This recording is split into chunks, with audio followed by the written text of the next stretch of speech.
You might have heard a famous quote, water, water everywhere, nor a drop to drink. Now this quote was told by ancient sailors who used to be in the ocean. Why? Because they were surrounded by water everywhere, but that water was saline, had salt in it. So this water was not fit for drinking purpose, and therefore people said water, water everywhere, nor a drop to drink. However, over the years the phenomena has changed, but still water continues to remain an important part of life.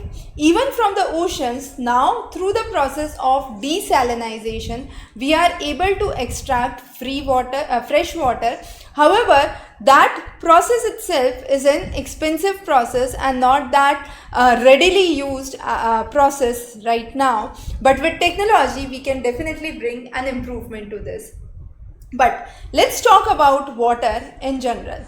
In the next lecture, we would talk about the properties of water, but here, understanding water. 70% of the earth is made up of water.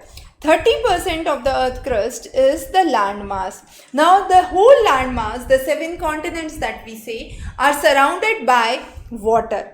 Now, this 70% which is water is mainly in the form of oceans. Do you know what are the main oceans? We have Atlantic Ocean, that lies between the Americas and the Europe. Then we have the Pacific, Indian Ocean are some of the major oceans, right?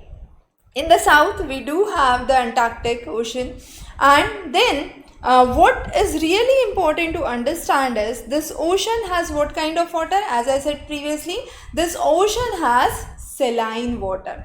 But what we require to drink is fresh water. So either this saline water